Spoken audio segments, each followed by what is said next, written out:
Programa Diálogo com Edmo Bernardes. Apoio Valorap, Auditoria, Contabilidade, Consultoria Tributária e Financeira. Acirp, valorize o perto, valorize o próximo. Muscake, venha reconhecer Unidade Itatiaia. E Sicredi, gente que coopera cresce.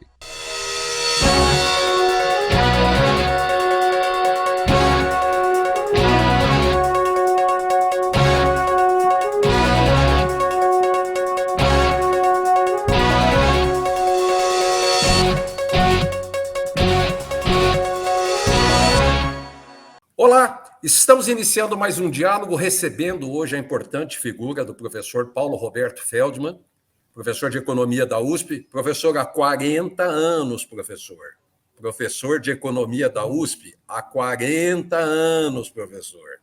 É uma vida, professor. Né? E ex-presidente da Eletropaulo, motivo duplo por ele estar aqui atendendo a gente, eu agradeço desde já a sua paciência conosco, a sua dedicação, professor.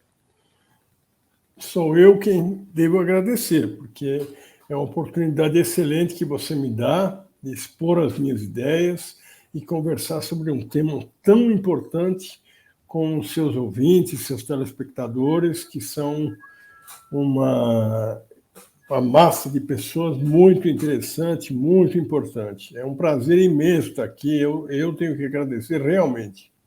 Professor, números fresquinhos da CNI, Confederação Nacional da Indústria. A continuar nesse patamar, o Brasil deve perder, em função da energia elétrica, o senhor que esteve lá na Eletropaulo, 8 bilhões e 200 milhões de reais esse ano, porque o consumidor está economizando até onde não pode. Então, a previsão da CNI, 8 bilhões e 200 milhões. E até o fim de 2022, 22,3 bilhões de reais. Perda do PIB brasileiro. Já vou emendar com 166 mil empregos diretos nos próximos 6 meses. Pode ficar à vontade para comentar essa pesquisa da CNI. Veja, esses números são os números diretos, né? Mas você tem um impacto, infelizmente, muito maior do que esse.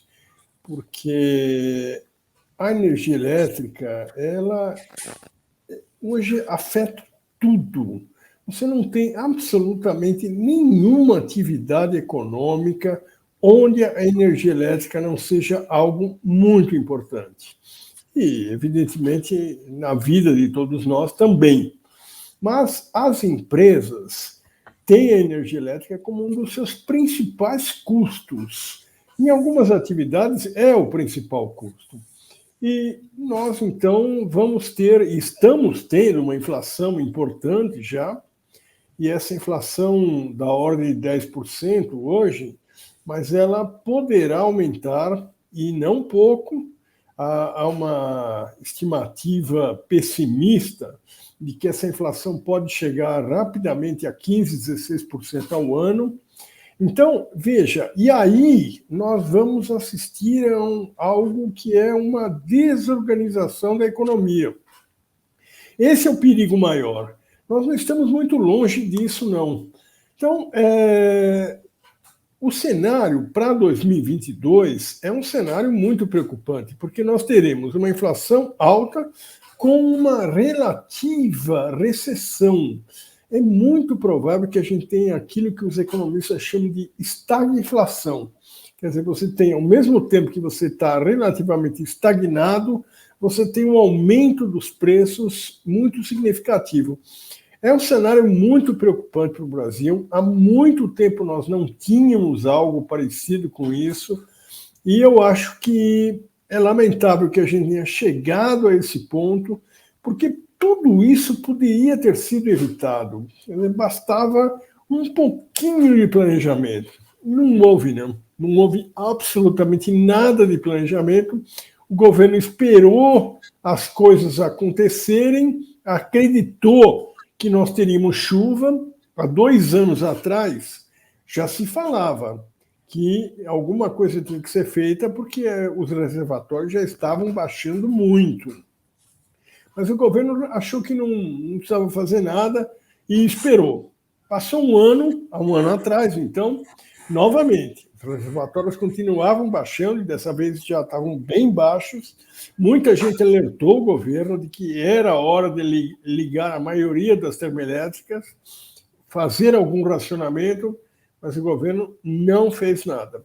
Posso fazer uma pergunta, professor, claro, só claro. para ajudar o senhor, em termos de time, 23 de agosto próximo passado, foi quando o Ministério de Minas e Energia começou a definir as regras para iniciar o programa de redução do uso de energia elétrica. 23 de agosto. Só para complementar o que o senhor está falando, o quanto atrasado a gente está nisso aí.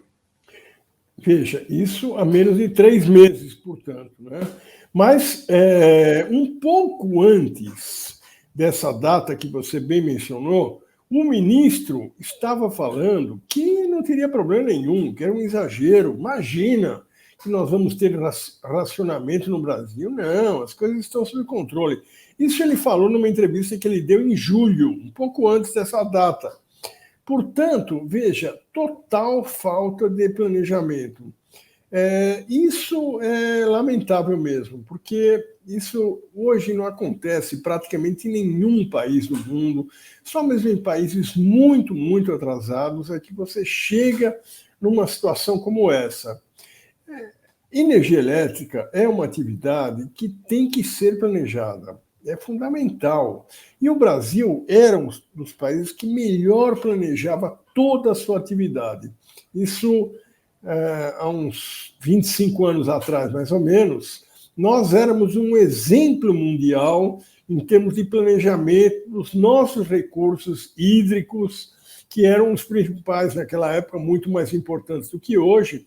Mas a gente era considerado um exemplo seguido por vários países de como que se deve planejar o uso dos recursos hídricos, a produção de energia elétrica, e nós praticamente nunca tínhamos passado por um apagão, até aquele apagão famoso de 2001.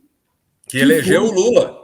Apagão que elegeu o Lula. Ajudou a eleger o Lula, porque o Fernando Henrique estava relativamente bem, né? Ele tinha um candidato forte, que era o José Serra, mas que, como a economia ficou muito, muito mal, justamente por causa da falta de energia elétrica, do racionamento, nós, então, tivemos aquele apagão, que foi uma coisa horrível, mas que foi tipicamente falta de planejamento, porque foi justamente o governo Fernando Henrique que, ainda no seu primeiro mandato, que foi de 95 a 99, ele eliminou vários organismos que faziam o planejamento da energia elétrica. Era exatamente aquela época em que eu estava na Eletropaulo e eu acompanhei de perto isso. O governo eliminou não só um organismo central de planejamento, que era diretamente ligado ao Ministério das Minas e Energia, mas havia diversas outras áreas que planejavam as atividades elétricas do país e que foram todas eliminadas. Naquela época havia uma pressão muito forte para a eliminação do Estado. Achava-se que o Estado era totalmente desnecessário, que tinha que se diminuir o tamanho do Estado, que tinha que se privatizar as empresas, e, por conta disso, o governo resolveu começar acabando com o planejamento. Foi um desastre porque era uma coisa que funcionava muito bem e era um órgão relativamente pequeno, não tinha um custo significativo. Então, foi um erro marcante ter eliminado aquela função. Agora a gente vê novamente isso acontecendo. Claro que o Brasil aprendeu com aquele apagão, aprendemos muito, algumas coisas importantes foram feitas, novas linhas de transmissão foram construídas, mas mesmo assim, desta vez, por conta também das mudanças climáticas que vêm acontecendo, nós estamos enfrentando uma seca pior ainda do que daquela época e, portanto, o apagão agora ele tende a ser maior, Mas, novamente, a falha foi falta de planejamento. Veja, o Brasil, isso é talvez a parte mais triste, a mim, pelo menos, me deixa muito chateado. Nós somos o país do mundo que tem a maior exposição solar. Nenhum país do mundo tem tanta exposição ao sol quanto o Brasil. No entanto, não usamos energia solar. Hoje, a energia solar é uma das principais fontes de energia na grande maioria dos países. E países, inclusive, que nem contam com sol. Mas a energia solar é fundamental para eles. Nós não temos. Energia eólica.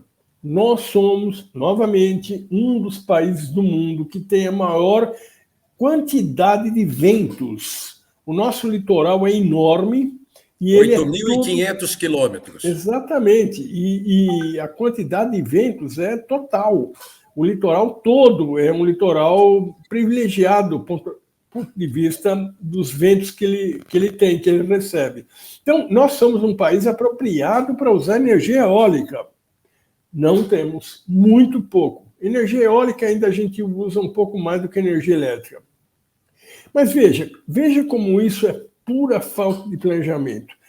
Nós poderíamos ter, há muitos anos, ter dado atenção maior para essas áreas, ter nos libertado um pouco da energia hídrica, dessa dependência de chuvas e de reservatórios, e poderíamos, não só isso, termos nos transformado num fabricante de equipamentos para energia elétrica e para energia eólica, que foi o que vários países fizeram, mas principalmente a China. A China virou um grande produtor de coletores solares, de pás eólicas, e isso ajudou muito o crescimento que a China teve nesses últimos anos. Professor, só vou pedir um instantinho para o senhor, que eu tenho que chamar um intervalo, e a gente volta daqui a pouquinho. Até já!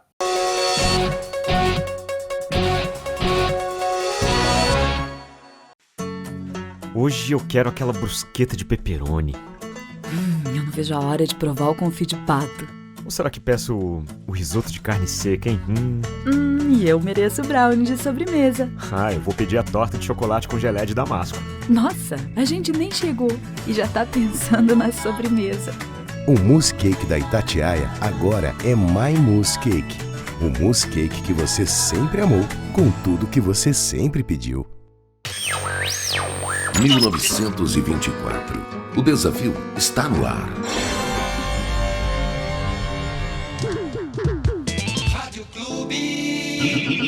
Liderança total. Lembra daquela festa onde você foi, que tinha um monte de gente e de você chamando mais amigos? Afinal, sempre cabe mais um, não é? Você também se lembra que, depois da festa, teve beijos nos pais, nos avós e abraços nos amigos? Pois é, um deles está agora na fila do hospital esperando uma vaga. Falta de ar. Valeu a pena?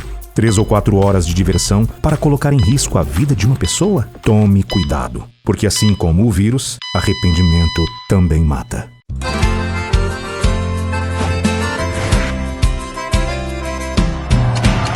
Eu vou poupar de montão e juntar o maior dinheirão. Promoção Poupança Premiada Sicredi. A sua economia pode virar um dinheirão. Eu vou poupar de montão e aproveitar a maior promoção.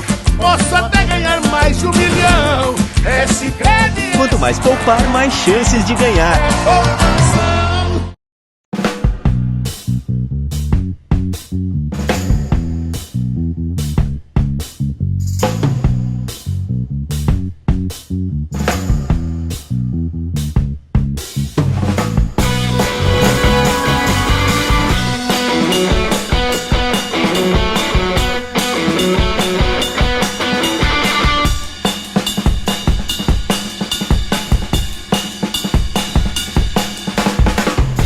Diálogo, apoio, Valorap, Acirp, Mousse Cake e Sicredi.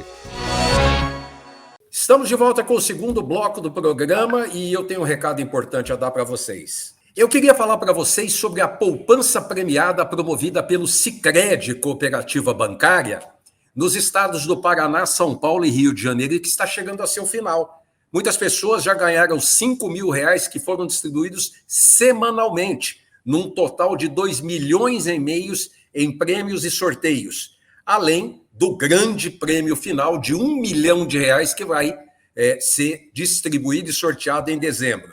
Para participar é simples, a cada R$100 que se deposita numa conta poupança que você coloca ou abre no Sicredi, você estará concorrendo a esse sorteio milionário do Sicredi. Corra lá, abra a sua continha poupança, ou se você tem conta, deposite e participe, não perca.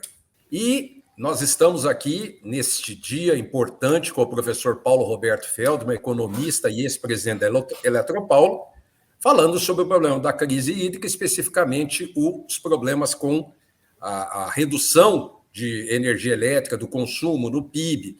E, professor, se era inevitável, porque o aumento da conta de luz era inevitável, está sendo inevitável, porém, nós estamos falando de uma inflação de 10% ao ano de 2021, e tomara a Deus que fique aí em torno de 10%, que a gente está assustado com esses 10%, né? Mas a energia elétrica, com aquela bandeirinha vermelhinha negra, vermelhinha rosa, vermelhinha, tem um monte de vermelho, ela passou desses 10% e o consumidor, como eu, está desesperado com essa conta. Sim, é aí que está. Isso não precisava ter acontecido se nós tivéssemos tomado as providências, mudado o sistema de a nossa fonte principal, tivesse deixado de ser água. Se nós tivéssemos colocado as termoelétricas para funcionar muito antes, porque há 2 anos atrás já se falava que o governo deveria passar a usar as termoelétricas, com isso os reservatórios não iam ter uma queda muito rápida. Mas o governo achou melhor não fazer isso, deixou para a última hora, então tudo que é feito na última hora sempre acaba gerando uma crise, né? Então, a gente agora usa uma quantidade muito grande de termoelétrica. A termoelétrica é uma fonte energética muito cara e é isso que gera essa bandeirinha vermelha que você mencionou na conta. Tudo isso poderia ter sido evitado. Obras de infraestrutura também poderiam ter sido feitas, porque tem uma coisa interessante, o Brasil é muito grande e os reservatórios aqui no Sudeste eles estão realmente quase que a zero, né? Mas você tem reservatórios no país que contam com bastante água, porque são regiões onde a chuva continua, tem havido muita chuva, principalmente no norte. Então, o certo seria você trazer aquela energia do norte para cá, para o Sudeste. Mas essas obras não foram feitas. Algumas foram, mas a maioria das obras necessárias não foi feita, e isso já há mais de 20 anos que se fala nisso. Então, se deixou para a última hora, absolutamente para a última hora. Ainda na crise de 2001, algumas medidas mais inteligentes foram tomadas. Por exemplo, compramos energia elétrica dos nossos vizinhos, principalmente da Argentina.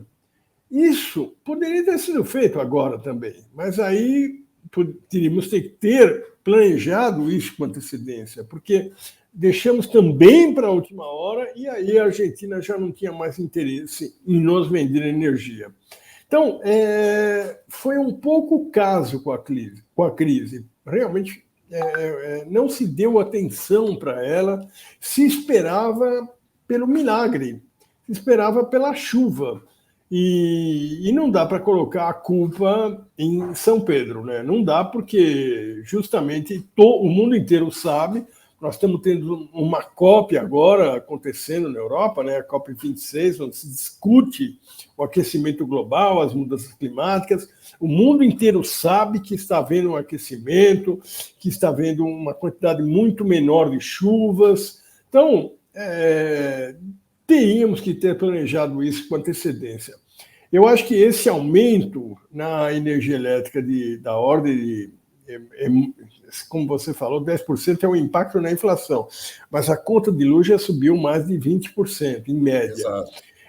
Esse aumento ele poderia ter sido evitado e me preocupa muito o fato de que talvez ele ainda seja maior ainda nos próximos meses, porque nós estamos precisando das chuvas. Veja, professor, dentro dessa própria pesquisa da CNI, que a gente começou falando dela, ela pergunta aos empresários, né, qual é a preocupação deles com a crise hídrica.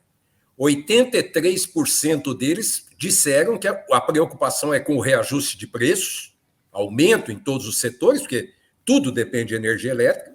O racionamento preocupa 63% e instabilidade ou interrupção do fornecimento preocupa 61% deles, professor. Aí que está. É muito preocupante e o problema é que o governo não está tratando tudo isso de forma adequada. Veja, o governo agora está começando a usar a taxa de juros para combater a inflação. Então, aumentou a taxa de juros porque acha que dessa forma vai combater essa inflação que é decorrente do aumento de energia elétrica, mas não só isso, né?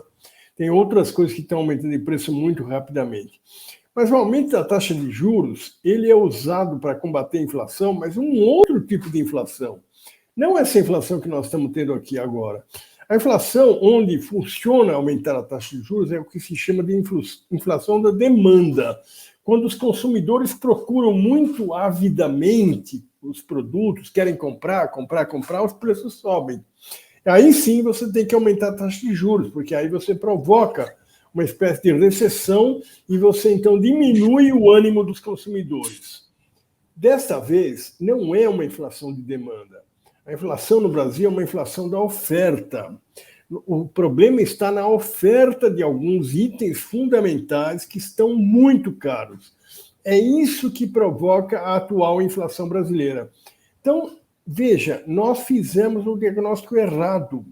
Eu acho que esse é um outro problema muito sério. Nós estamos aumentando a taxa de juros, o governo está aumentando a taxa de juros, e essa taxa de juros vai provocar uma recessão. O ano 2022 já é um ano que ninguém considera que possa haver um crescimento. Se houver de 0,5% é muito, né? Será um ano de ou zero ou negativo. O Itaú já deu como negativo, né, professor? Então, é muito provável. E o que é pior, o diagnóstico está errado, porque não é uma inflação de demanda, não é a procura do consumidor que está fazendo os preços subirem, é a oferta que está muito cara. Então, tem que se resolver urgentemente esses problemas todos atuais. O principal deles é a energia elétrica, sem dúvida. Diminuir esse preço da energia, o preço da gasolina, que também está muito alto, o preço dos alimentos também. Veja, tudo isso são... Combustível, né? Combustível, tudo isso é oferta. É oferta, não dá para dizer que seja o consumo. Pelo contrário, o consumidor não está conseguindo consumir e vai piorar mais ainda agora com taxa de juros muito alta e com o preço desses itens que vai continuar subindo. Professor, nós estamos chegando em época de Natal e eu estou vendo que o senhor acredita em Papai Noel falando que os preços vão cair, né? Preço de energia vai cair, preço de combustível vai cair. Nem Papai Noel me convence disso, professor. Não, eu também não tenho a mínima expectativa de queda nesses preços nos próximos 3, 4 meses. Infelizmente, isso não vai acontecer. Existe uma projeção muito preocupante por parte dos meteorologistas, né? Porque a meteorologia hoje está virando quase que uma ciência exata. Então, os meteorologistas têm acertado muito as previsões. Essas chuvas de outubro agora, que caíram no mês passado, muita chuva, elas eram previstas. Deu uma melhorada na situação dos reservatórios, ótimo, mas os próprios meteorologistas estão dizendo que era só isso. Dezembro nós não vamos ter quase nada de chuva. Janeiro, fevereiro, março, muito menos do que a média normal. E novembro vai chover pouco, abaixo da média. Então, a situação dos reservatórios vai ficar ruim logo, logo, novamente, vai piorar, quer dizer, já está bem ruim, né? Você vê, nós temos alguns reservatórios agora que o nível deles está altamente preocupante, está chegando abaixo daquele nível que nós tivemos há 5 anos atrás, quando houve também uma preocupação, mais ou menos em 2014, 2015, 6 anos atrás, né? Houve uma preocupação, os reservatórios abaixaram muito, mas felizmente as chuvas vieram. As chuvas vieram e aí resolveu essa situação para a sorte do governo naquela época. Mas agora não. Agora os reservatórios estão ainda mais baixos que naquela época e a previsão não é de chuvas fortes, mesmo nos próximos meses que costumam chover. Então, realmente é muito preocupante. O governo tinha que estar tomando medidas mais sérias, mais fortes, para resolver esse problema, que eu diria para você hoje é o problema principal da economia brasileira, porque ele impacta na inflação severamente e impacta no crescimento do PIB severamente também. Então, qual o problema mais importante hoje da economia brasileira que não seja essa questão da energia elétrica e dos reservatórios estarem muito baixos? Realmente preocupante o fato de que a gente vê que o governo não está agindo mesmo. Está empurrando, contando com as chuvas não vêm, a situação piora. É preocupante. O ano de 2022 poderá ser um ano trágico para a economia brasileira. Professor, nós estamos chegando ao final do programa e pedindo a Deus chuva, paciência, que ilumine o governo, a economia, o ministro da Economia, para que a gente possa ter um 2022 um pouco melhor do que o que se está desenhando por aí. Muito obrigado, viu, professor? E eu que tenho que agradecer a oportunidade que você me dá, excelente de poder falar com todos os seus espectadores. Eu estou sempre à sua disposição. Acho que você está de parabéns por promover a discussão de um tema tão importante como esse para a economia brasileira. Como falamos, talvez não haja nenhum tema, neste momento, mais importante do que este. Então, eu tenho mais que te dar os parabéns e agradecer esse convite que você me faz. Muito obrigado, professor. Pessoal, semana que vem estaremos de volta com mais um diálogo. Até lá! Programa Diálogo com Edmo Bernardes. Apoio Valorap, auditoria, contabilidade, consultoria tributária e financeira. A CIRP, valorize o perto, valorize o próximo. Muscake, venha reconhecer Unidade Itatiaia. E Sicredi, gente que coopera cresce.